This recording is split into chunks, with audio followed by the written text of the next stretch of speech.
The air in the King's General Emergency Room was a toxic cocktail of antiseptic, iron-rich blood, and fear. It was a place of controlled chaos, a constant symphony of beeping monitors, rattling gurneys, and voices stretched thin by exhaustion and adrenaline. For most, it was a battlefield. For Nurse Clara Vance, it was purgatory. She moved through the chaos with a pronounced limp, a dragging of her left foot that was both a physical impediment and a social anchor, pulling her down into the depths of institutional irrelevance.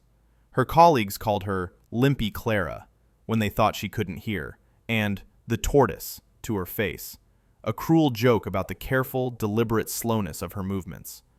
The limp was a souvenir from a past she had buried so deep she could barely feel its emotional edges anymore. It was just a fact, like the constant ache in her leg and the dismissive glances from her peers. She was relegated to the ER's most menial tasks: stocking supply closets, changing linens, cleaning up spills. She was a ghost in blue scrubs, visible only when someone needed a target for their frustration.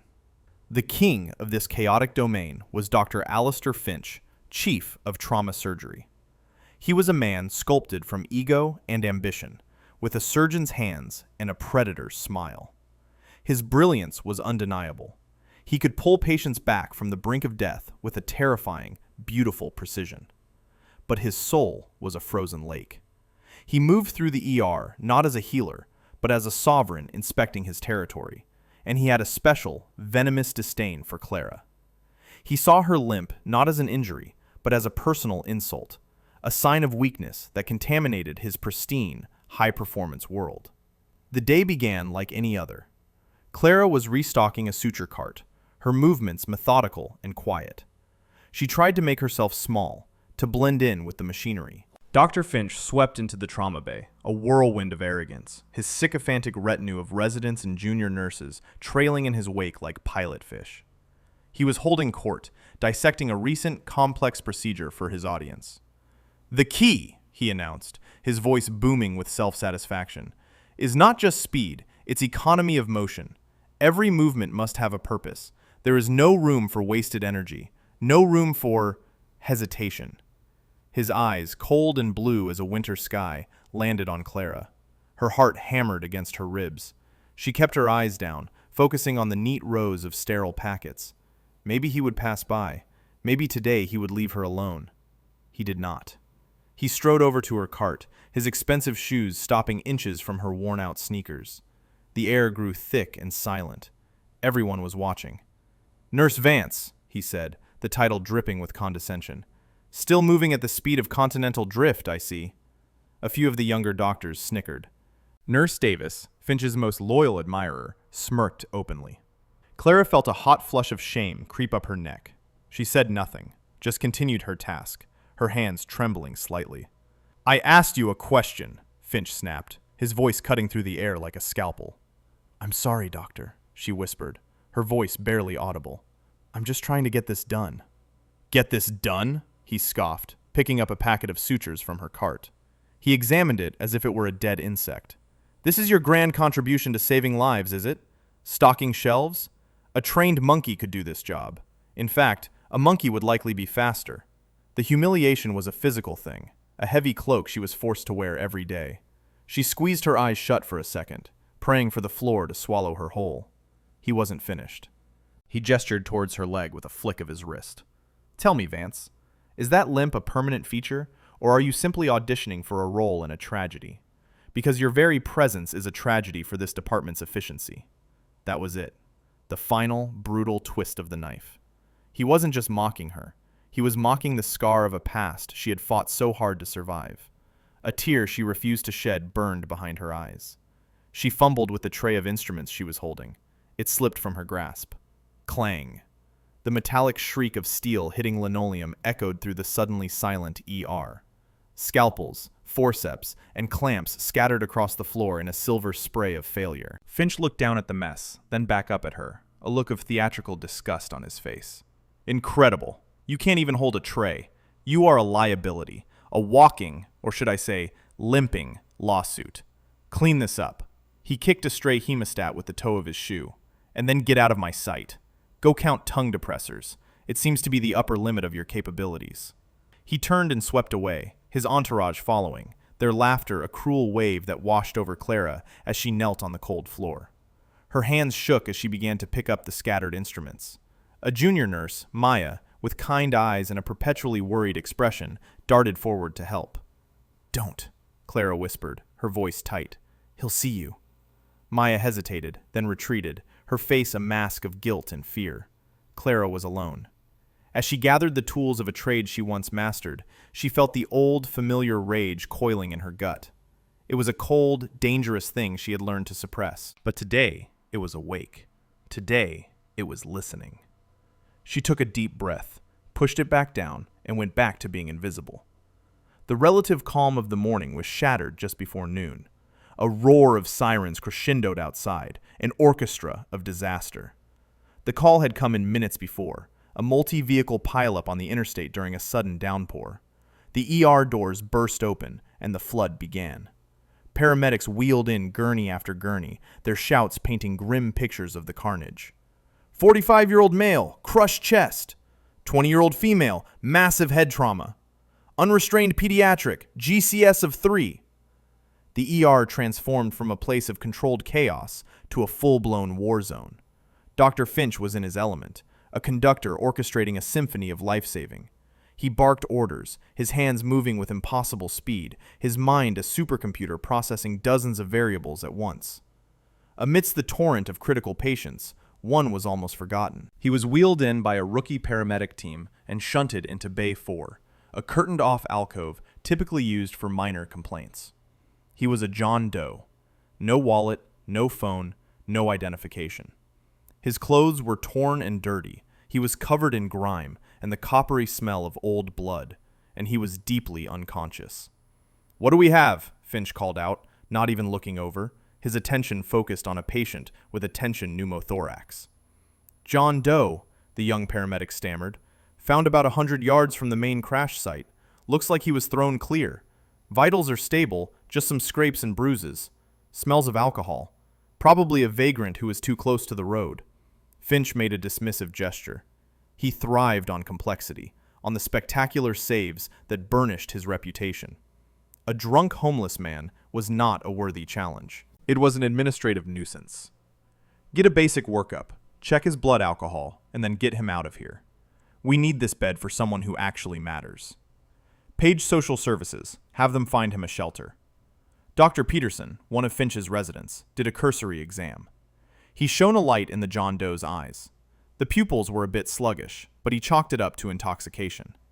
He palpated the man's abdomen, felt his limbs. Nothing obviously broken. The man's body was a canvas of older scars and fresh abrasions, but nothing screamed critical. Peterson scribbled a few notes on the chart, ordered a standard blood panel, and moved on, eager to get back to the real action. Clara had been tasked with keeping the bays stocked as the teams burned through supplies. It was frantic, thankless work. As she restocked the cabinet in Bay 4, she glanced at the man on the gurney. He was just a shape under a thin white blanket. Another piece of human wreckage washed up on the shores of the ER. The order had already been given. Stabilize and discharge. Make him someone else's problem. But something made her pause. It was a stillness in the midst of the storm, a flicker of instinct she hadn't felt in years. She moved closer. The smell wasn't just alcohol. Beneath it was something else, something metallic and faintly ozonic. She gently pulled back the blanket from his head to check for lacerations the resident might have missed. That's when she saw it. It was tiny, almost invisible, nestled in the hairline just behind his right ear. Not a cut, not a scrape. It was a puncture wound, perfectly circular, with faint, star-patterned bruising radiating from it, a pattern so subtle that an untrained eye would dismiss it as a simple contusion. Clara's blood ran cold. The sounds of the ER faded into a dull roar. She wasn't in King's General anymore. She was back in the dust and heat of Kandahar, the air thick with the smell of cordite. She had seen this wound before, twice. It wasn't from a fall. It wasn't from a piece of flying car debris. It was the signature of a specific, experimental flechette weapon. Shrapnel designed to splinter into microscopic, untraceable fragments upon impact. Her training, buried under years of trauma and self-imposed exile, roared to life. The muscle memory was instantaneous. The timid, clumsy nurse vanished. In her place stood a combat medic, a professional trained to see the deadly details others missed. She knew what this wound meant. There was a high-velocity fragment lodged deep in his brain, likely near the pontine artery. It wouldn't show up on a standard X-ray. A CT might miss it unless you knew exactly what to look for. He wasn't drunk. The sluggish pupils, the deep unconsciousness, it was a slow brain bleed, a ticking time bomb. He didn't have hours. He had minutes. Clara's mind raced, her thoughts suddenly sharp and clear. She had to tell Finch. He was an arrogant monster, but he was a brilliant surgeon. He could handle this if he knew what he was dealing with. She limped quickly, faster than she had moved in years, out of the bay and intercepted him as he was walking towards the surgical wing. "Dr. Finch," she said, her voice steady, devoid of its usual tremor. He turned, annoyance flashing in his eyes. "What is it now, Vance? Did you run out of cotton balls to count?" "It's the John Doe in Bay 4, she said, ignoring the jibe. "He's not drunk. He has a puncture wound behind his right ear. It's a possible penetrating brain injury from a specialized projectile. He's got a slow bleed. He needs a high-resolution angiogram and a neurosurgical consult immediately." Finch stared at her. For a moment, he was silent, taken aback by her sudden, authoritative tone. Then, his face contorted into a mask of pure derision. He laughed. It was a loud, cruel sound that drew the attention of everyone nearby. "A specialized projectile?" he mocked, his voice dripping with sarcasm. "Are you a doctor now, Nurse Vance? Or have you been watching too many action movies? Did you get your medical degree from a box of Cracker Jacks?" "Sir, I know this wound pattern," Clara insisted, her voice hardening. "He is bleeding into his brainstem. If we don't act now, he will code on the table. Or worse, in a homeless shelter." Finch's amusement evaporated, replaced by cold fury. His authority had been questioned, publicly, by the lowest person on his totem pole. He stepped closer, his face inches from hers. "Let me be perfectly clear," he hissed, his voice a low, dangerous growl. "You are a nurse, a barely competent one at that. You do not diagnose. You do not give orders. You do what you are told. And what you are told to do is get that piece of trash out of my ER. Discharge him. That is a direct order. Do you understand me?" Clara looked into his eyes and saw nothing but ego. There was no reason, no caution, only pride. He would let this man die to prove a point. In that moment, a switch flipped in Clara's soul. The part of her that had survived explosions and firefights, the part that had held dying soldiers in her arms, took control. She had sworn an oath, not to a hospital administrator, but to the preservation of life. She gave him a short, sharp nod. "Understood, doctor." She turned and walked back toward Bay 4. But she wasn't going to discharge the patient. She was going to save his life. The moment she was behind the curtain of Bay 4, the transformation was complete. The hesitant, shuffling nurse was gone. She moved with a fluid, economic precision that defied her limp. Her mind was a tactical map. Finch's order was a death sentence. Her defiance was the man's only hope. She had maybe 5 minutes before someone came to wheel him out. First, she needed confirmation. She couldn't get him to the CT scanner without an order, so she had to improvise. She snatched a portable ultrasound machine from an empty bay, her movements swift and silent. She wheeled it next to the John Doe's gurney, her hands flying across the controls, adjusting the settings to a high-frequency vascular probe, a setting rarely used in the ER. She coated the probe with gel and pressed it to the man's neck, just below his jaw, tracing the path of the carotid artery. On the screen, the grayscale image flickered to life. She wasn't looking for a blockage. She was looking for pressure. She followed the artery up towards the base of the skull, her eyes scanning the subtle variations in blood flow. And there it was. A faint, almost imperceptible turbulence, just past the point where the internal carotid entered the cranium. It was the echo of a massive pressure buildup deeper inside. The bleed was real. Next, she needed to stop it, or at least slow it down.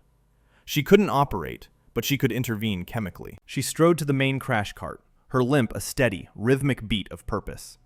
She bypassed the standard coagulants. They wouldn't work fast enough. She needed something else. Her fingers flew across the drawers until she found it. A small, refrigerated vial of factor 7A. It was a powerful, last-resort drug used for uncontrollable hemorrhaging, astronomically expensive and strictly controlled. Using it without authorization was a career-ending offense. She didn't hesitate.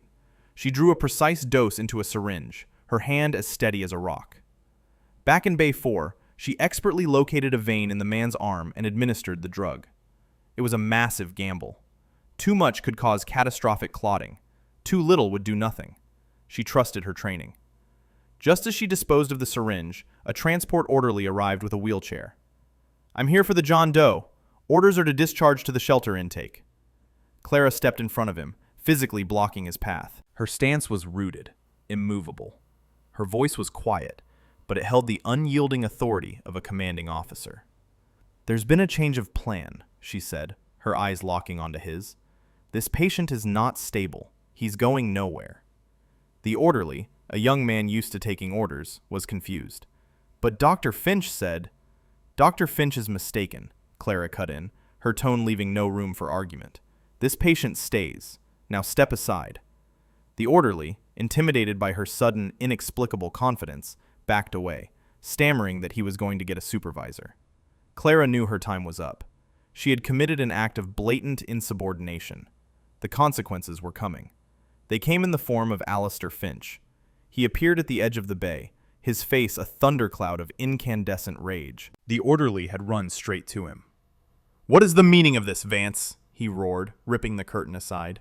"I gave you a direct order." He saw the ultrasound machine, the discarded packaging from the factor 7A vial in the Sharps container. His eyes widened in disbelief, then narrowed into slits of pure fury. "You administered an unauthorized drug? You countermanded my order? Who in the hell do you think you are?" He didn't wait for an answer.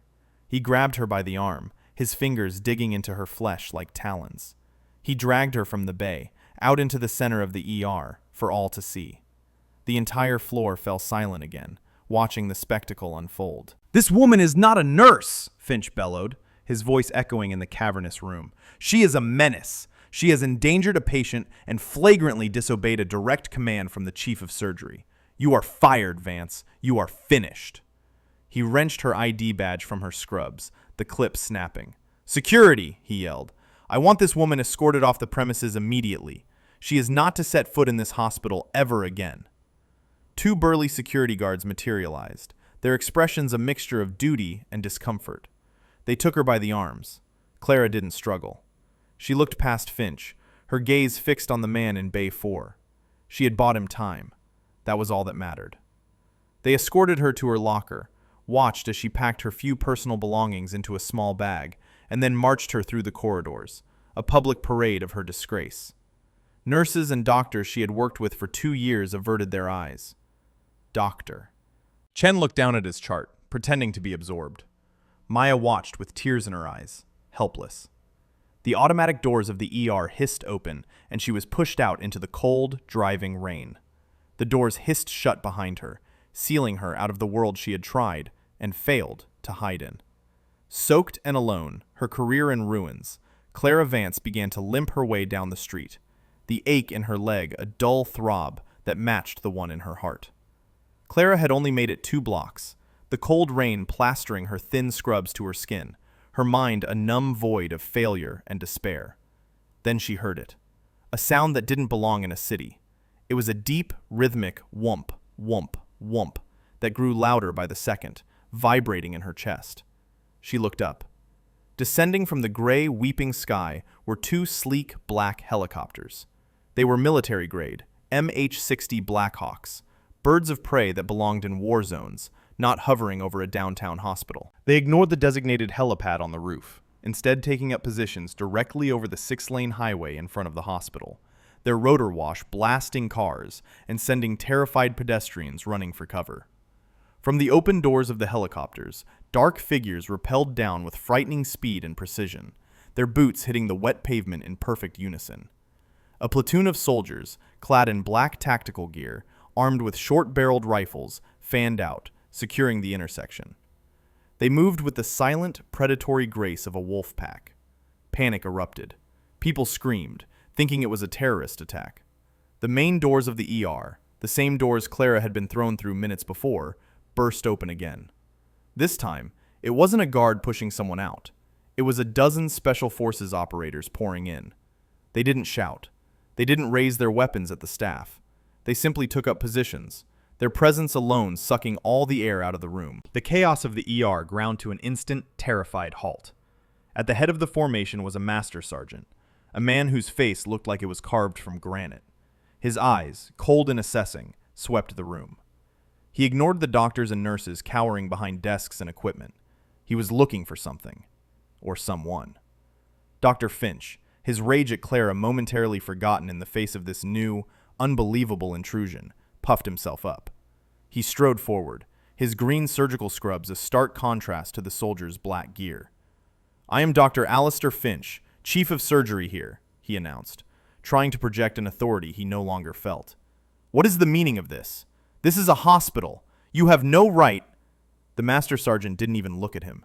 His gaze continued to scan the faces in the room, his expression unreadable. He spoke, and his voice was low, but it carried the weight of absolute command. "We're looking for an angel." The term hung in the air, bizarre and out of place.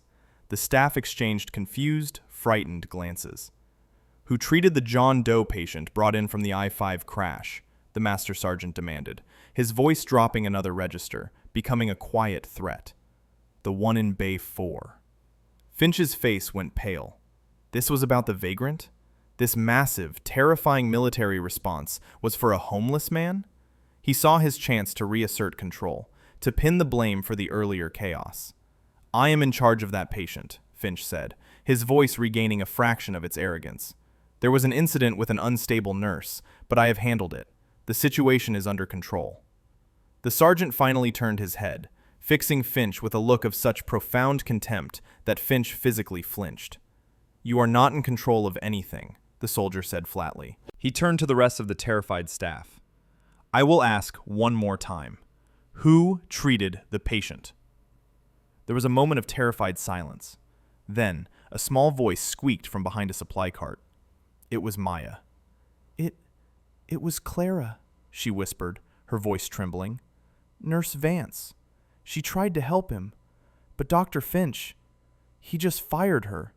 He had security throw her out." The master sergeant's eyes narrowed. He keyed the radio on his shoulder. "Archangel is not on site.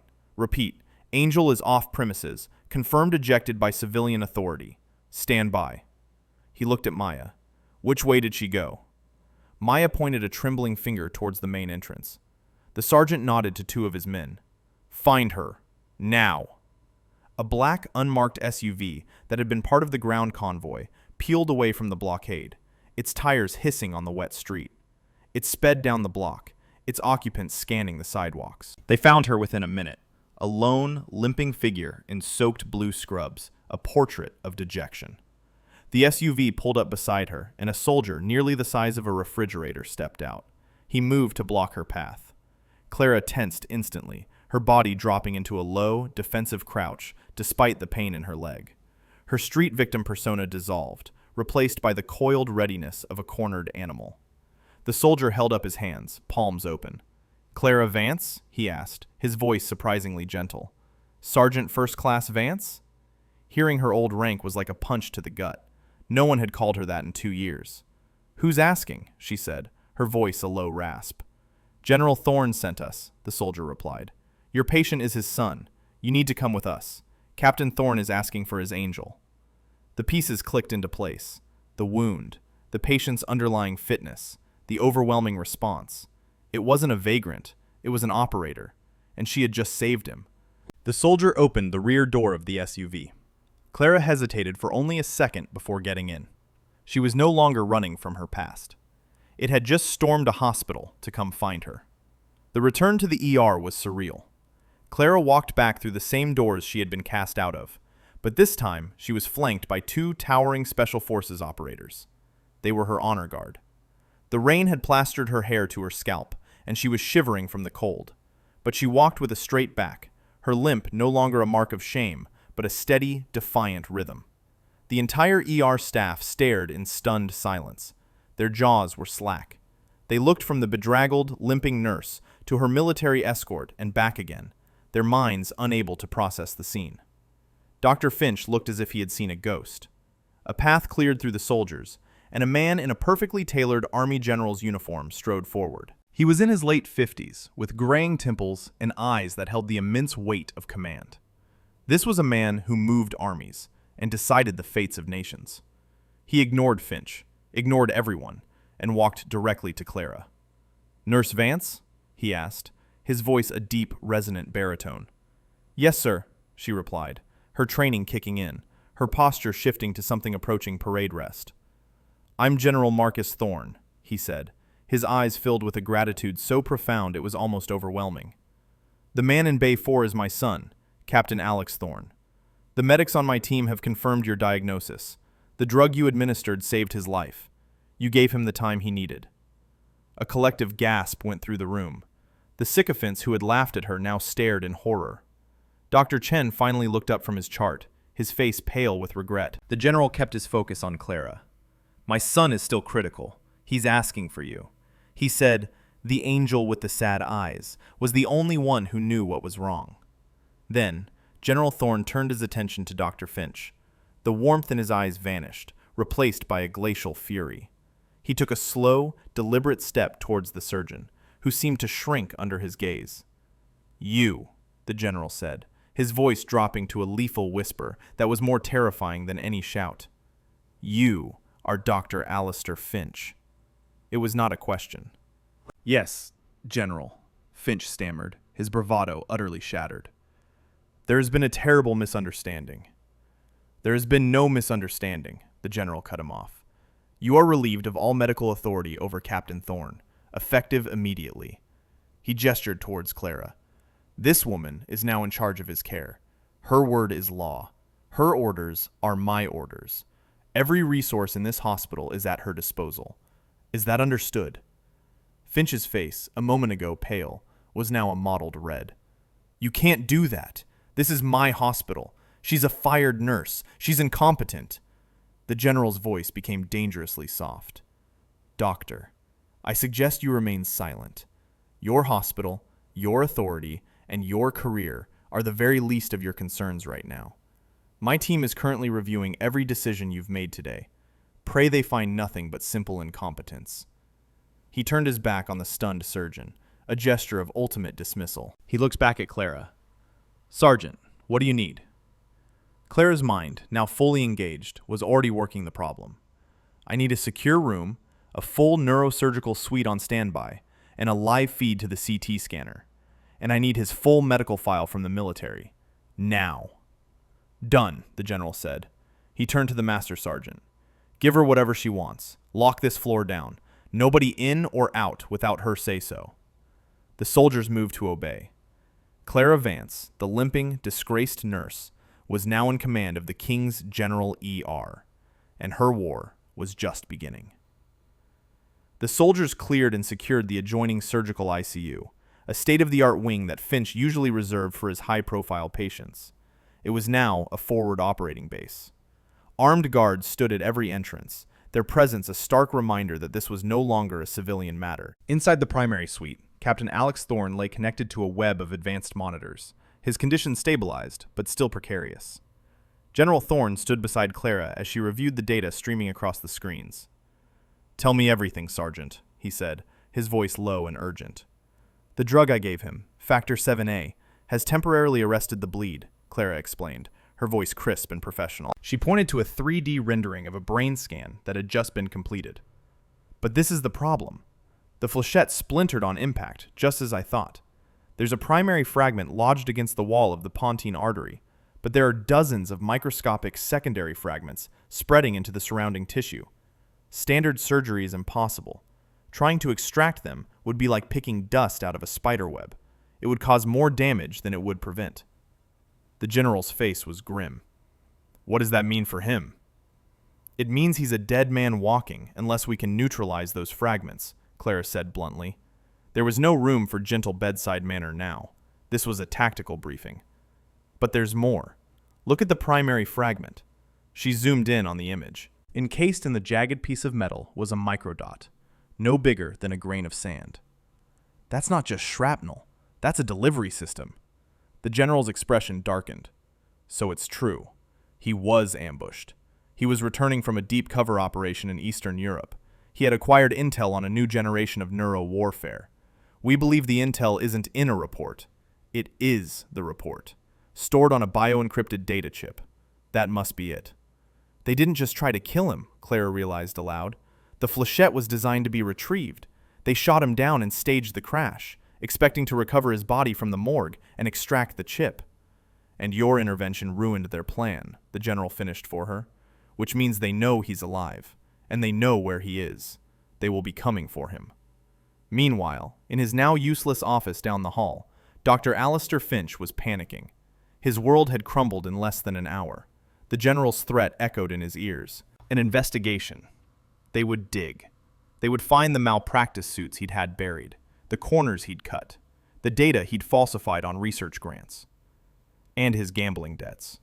The massive, crushing debts to people who did not accept apologies or payment plans. He was ruined.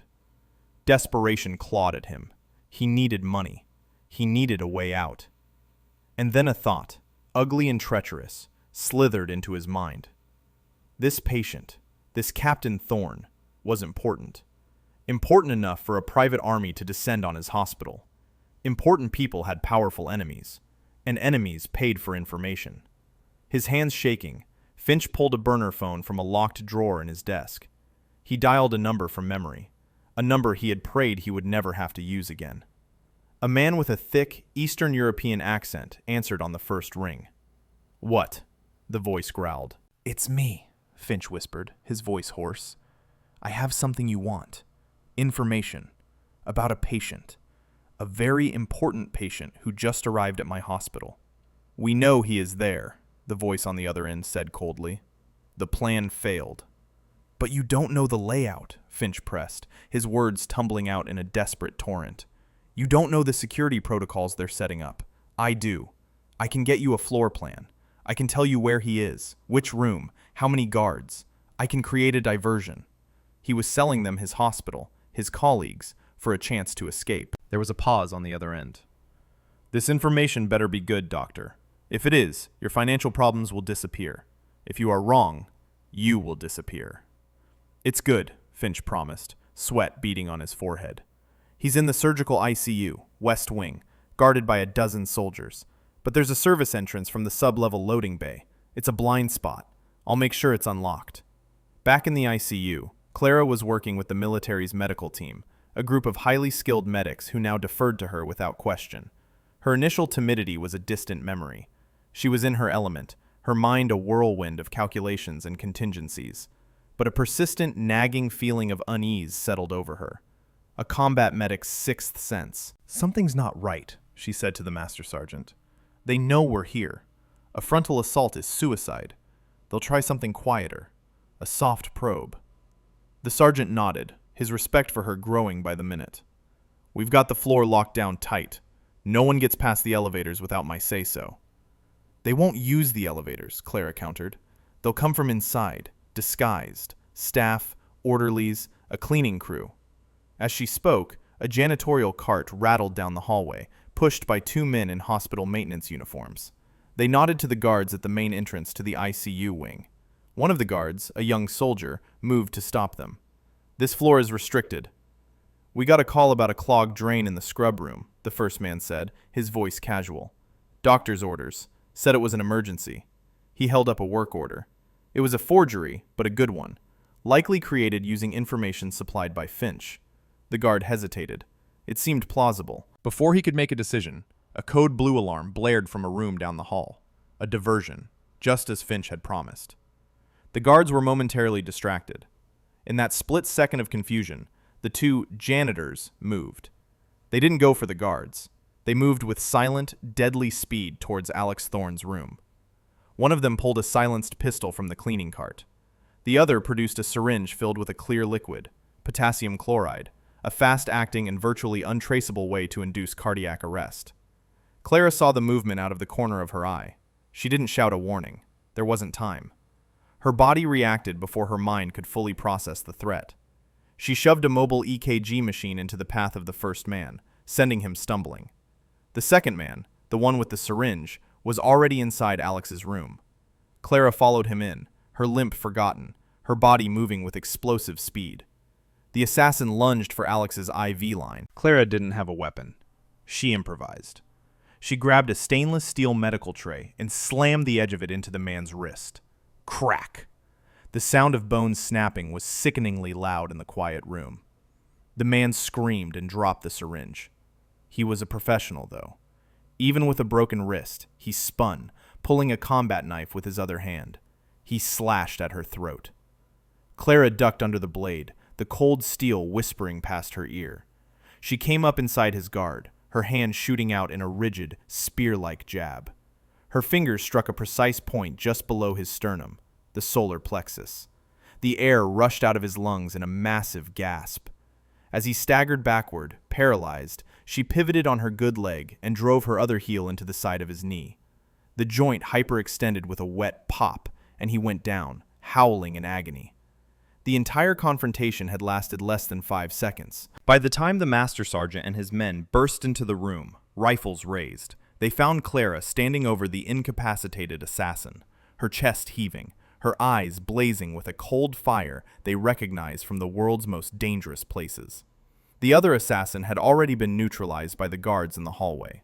Clara looked from the writhing man on the floor to the supposedly secure ICU. Her face was a mask of grim certainty.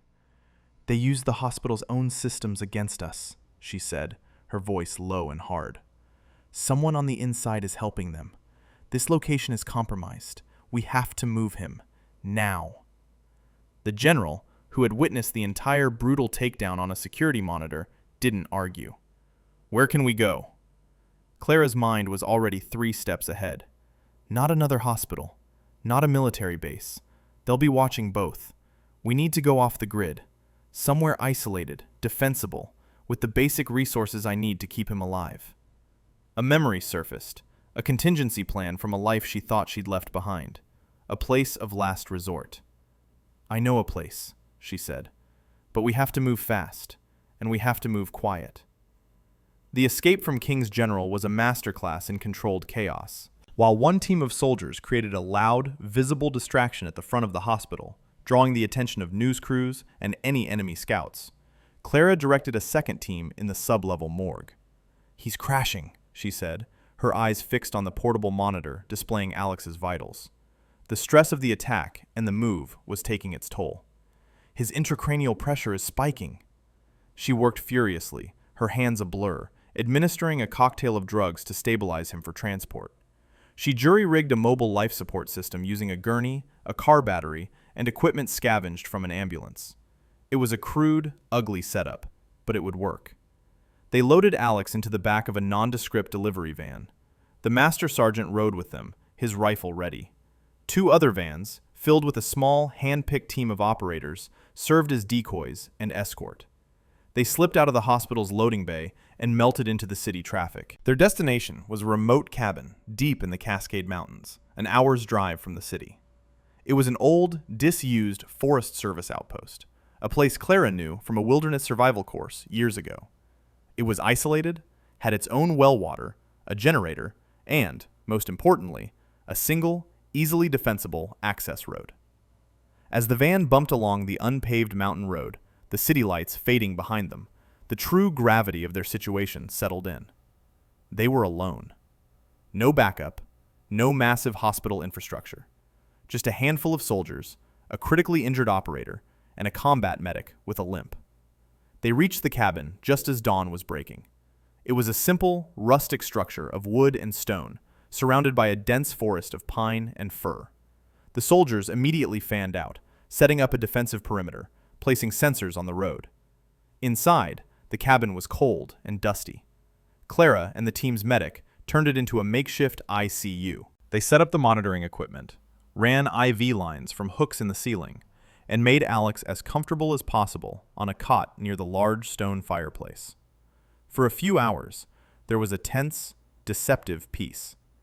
The only sounds were the crackling of the fire, the beeping of the monitor, and the whisper of the wind through the tall pines. But Clara knew it wouldn't last. The enemy was smart. They had an inside source. They would find them. The attack came at dusk. It started not with a bang, but with a quiet chirp from one of the perimeter sensors. "Contact," the Master Sergeant murmured into his radio, his voice calm. "Single vehicle, approaching slow." Through a pair of binoculars, Clara could see a beat-up pickup truck crawling up the access road. It looked like a local hunter, but it was moving too cautiously, and the man in the passenger seat was scanning the woods with military-grade optics. It was a scout. "They're probing," the sergeant said. "Let them get closer." When the truck was 100 yards out, two of the hidden soldiers opened fire, their suppressed rifles letting out quiet coughs. They didn't aim for the men. They aimed for the engine block and the tires. The truck sputtered and died, its wheels collapsing. The two scouts bailed out and scrambled for cover in the trees, returning fire. The first shots were the signal. From the deep woods surrounding the cabin, the main assault force emerged. At least 20 men, clad in dark gear, moving in disciplined fire teams. They were not thugs. They were mercenaries, professional and heavily armed. The cabin erupted into a cauldron of violence. Bullets tore through the wooden walls, sending splinters flying. Glass shattered. The soldiers who had taken up positions outside returned fire, the forest echoing with the deafening roar of automatic weapons. Clara threw her own body over Alex's cot, shielding him from the stray rounds. She was no longer just a medic. She was part of the defense. "Pressure is dropping," she yelled to the other medic over the din of the firefight. "He's bleeding again. I need to increase the mannitol drip." While keeping one hand on Alex, she used the other to adjust the IV bag, her mind a split screen of medical data and tactical awareness. She could hear the soldiers calling out positions, reporting casualties. "West side is pinned down. They're flanking from the north." She looked around the room. The lead medic was trying to apply a tourniquet to his own leg, his face pale.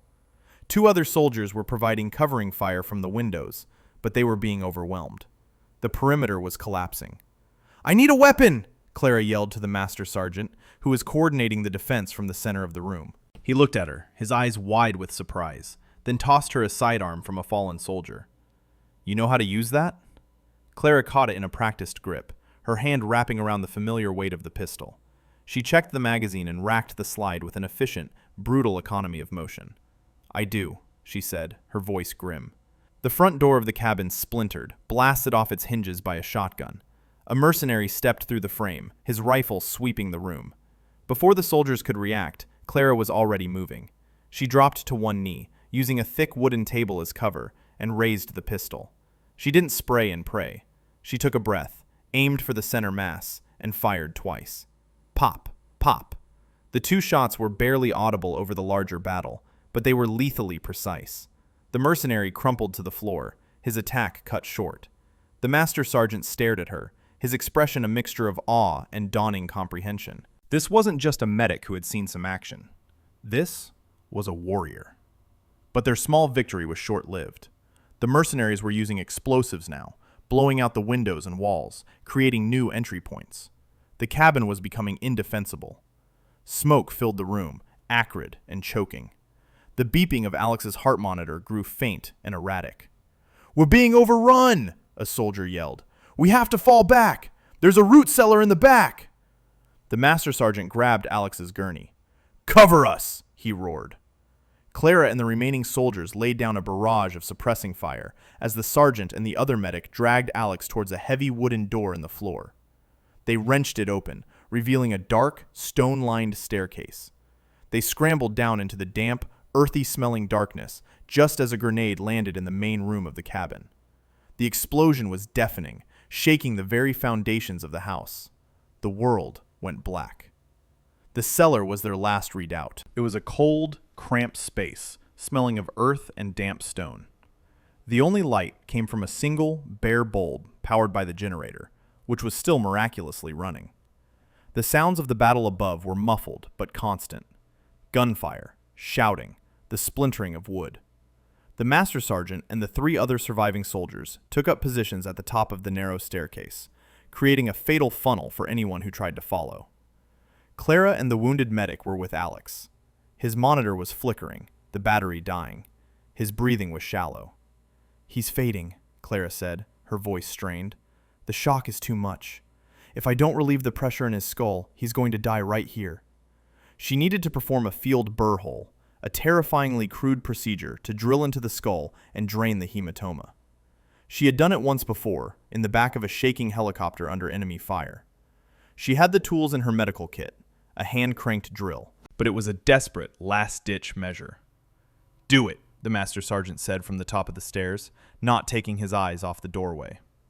As Clara prepared her instruments, a new sound joined the cacophony above, a heavy, rhythmic chopping.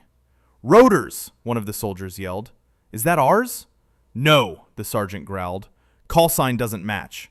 They've brought in their own exfil." Suddenly, the gunfire above stopped. An eerie silence fell over the cabin. A voice with a familiar Eastern European accent called out from the top of the stairs. "Soldiers, you are surrounded and outnumbered. Your backup is not coming. Give us the asset, and we will let you live." "Go to hell," the master sergeant yelled back. "Very well," the voice replied calmly. "We will come and get him." Heavy footsteps approached the cellar door. Clara knew they had seconds. She placed the tip of the drill against Alex's skull, at the precise point she had identified on the scans. She began to turn the crank. Just then, Alex's eyes fluttered open. He was conscious, if only barely. He looked at Clara, his gaze lucid for a brief, startling moment. He saw the drill. He saw the grim determination on her face. He reached up and grabbed her wrist. "No," he rasped. "The chip. If you drill, it could corrupt the data." He was willing to die to protect his mission. Clara stared at him, her heart breaking.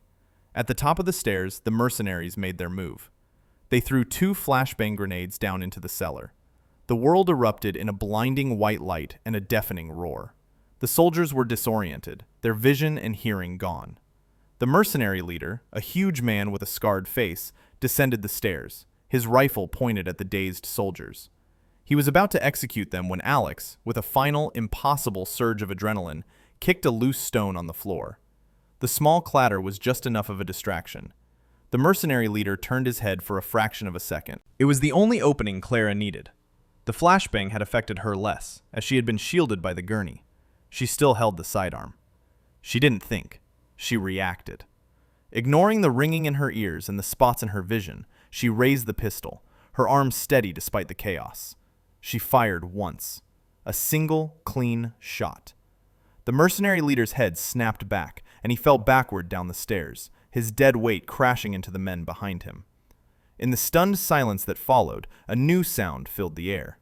The deep, familiar whoomp, whoomp, whoomp of Black Hawk helicopters. This time, they were friendly. Reinforcements had arrived. The siege was over. The next day, the war shifted from the mountains back to the city. Dr. Alistair Finch, believing he was in the clear, stood at a podium in the grand lobby of King's General Hospital. He had called a press conference. Flanked by nervous hospital administrators, he projected an image of calm authority. The heroic doctor, besieged by unforeseen violence. "Yesterday," he began, his voice resonating with false sincerity, "this hospital was the target of a tragic and violent series of events. It all began with the actions of a disturbed and unstable former nurse, Clara Vance." He painted a picture of Clara as a dangerous, delusional woman whose reckless actions had endangered a patient and drawn a criminal element to their doors. He was the hero who had tried to stop her, the victim of her madness. He was mid-sentence, basking in the flash of news cameras, when the main doors of the lobby swung open with a dramatic flourish. The press corps turned as one. General Marcus Thorne entered, his uniform immaculate, his face a mask of cold fury. He was followed by a squad of military police. Beside him, walking with a steady, confident gait, was Captain Alex Thorne, his head bandaged but his eyes clear and sharp. And on his other side, wearing a crisp, new Army service uniform with Sergeant First Class stripes on the sleeve, was Clara Vance. Her limp was still there, but she no longer seemed burdened by it. It was simply part of the formidable woman who now stood before them all. Finch froze, his mouth hanging open. The blood drained from his face. He looked like a man watching his own execution squad arrive. General Thorne walked directly to the podium, gently but firmly moving Finch aside. He tapped the microphone. "My name is General Marcus Thorne, and I'm here to set the record straight." He looked directly at Finch. "Dr. Alistair Finch," he said, his voice booming through the silent lobby. "You are under arrest for conspiracy, aiding the enemy, and treason against the United States of America." Finch sputtered. "This is insane! I'm a doctor! I'm the victim here!" "Are you?" the general asked coldly. He held up a small digital recorder and pressed play. Finch's voice filled the lobby, the frantic, whispering phone call from his office, selling information, giving the enemy the layout of the hospital, offering to create a diversion. The secret, treacherous words were now public, undeniable. "I'll make sure the service entrance is unlocked," his recorded voice echoed. A collective gasp rippled through the crowd. The hospital administrators who had been standing by his side took several large steps away from him, as if he were radioactive. His former sycophants and the crowd of hospital staff stared in open-mouthed horror. "No!" Finch screamed, his composure finally shattering completely. "No! It's a fake! It's a trick! She's a liar! She did this!" He pointed a trembling finger at Clara. The military police moved in, grabbing his arms. He began to struggle, to weep, his carefully constructed world dissolving into a pathetic, public spectacle. "I'm the chief of surgery! You can't do this to me!" he shrieked as they dragged him away in handcuffs, a ruined man crying for a status that no longer existed. With Finch gone, General Thorne turned back to the stunned audience. His expression softened as he looked at Clara. "The media and Dr. Finch have tried to paint a false narrative," he said. "Now I will tell you the truth. The unstable nurse he spoke of is Sergeant First Class Clara Vance, a decorated combat medic of the United States Army Special Operations Command." He began to list her accomplishments, his voice ringing with pride. He spoke of her 2 tours of duty, of the lives she had saved under fire, of the field hospital she had run single-handedly for 36 hours after it was attacked. He held up her file, which contained a citation he had unsealed that morning. "For her extraordinary heroism during an ambush in the Korengal Valley," the general read, "where, despite being wounded herself, she shielded 3 wounded soldiers with her own body and successfully repelled an enemy assault. Sergeant Vance was awarded the Silver Star."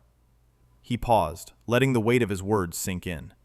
"The limp that Dr. Finch so cruelly mocked," he continued, his voice thick with emotion, "is the result of the IED blast that day, the blast that killed the rest of her team.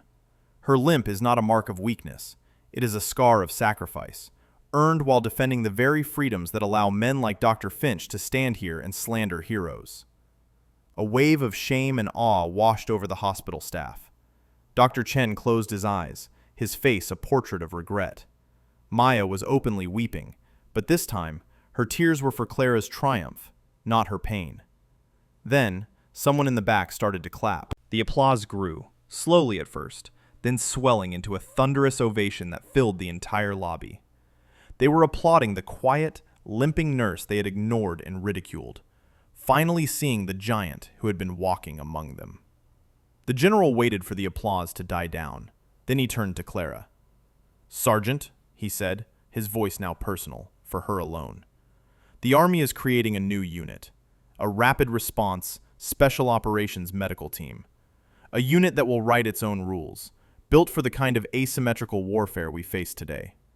It needs a leader, someone with tactical skill, medical genius, and unbelievable courage. It needs you." He held out his hand. "We're offering you a field commission. Captain Clara Vance, come home. No more hiding. We need you. Your country needs you." Clara looked at the general's outstretched hand. She looked at Alex, who stood beside his father, his eyes filled with a respect and admiration that went deeper than gratitude. She looked at the faces in the crowd, at the life of shame and hiding she was about to leave behind forever. She took the general's hand and shook it firmly. "I accept, sir," she said, her voice clear and strong. A smile broke across the general's face. Alex put a hand on her shoulder, a simple, powerful gesture of partnership. Clara turned and walked away from the podium, away from the hospital, away from the ghost of Limpy Clara. She walked out through the main doors and into the bright sunlight, flanked by the 2 men who saw her for exactly who she was. Her limp was still there, a constant companion, but she no longer walked with shame. She walked with the steady, rhythmic purpose of a soldier, a healer, a hero, stepping out of the shadows and into the beginning of the rest of her life. We really hope you enjoyed this educational piece of content, and hope that you could understand the moral lessons behind it. The story of Clara Vance teaches us a powerful lesson about judging others. People who appear quiet or weak on the outside may be carrying immense strength and a history of incredible sacrifice. True character isn't about status or a perfect appearance. It's about what you do when things are at their worst. Clara, despite being mocked and underestimated, never lost her core commitment to saving lives, even when it cost her everything. In the end, doing the right thing, even when it's the hardest thing, is what defines a true hero. Her vindication shows that integrity and courage will always triumph over arrogance and cruelty. Never judge a book by its cover, because you might be looking at a hero in disguise. What would you have done if you were in Clara's position? Would you have risked your career to save a patient against a direct order from your boss? Let me know in the comments below. And if you enjoyed this story, please smash that like button. Make sure you subscribe and hit the notification bell so you never miss another upload from us. Have a nice rest of your day.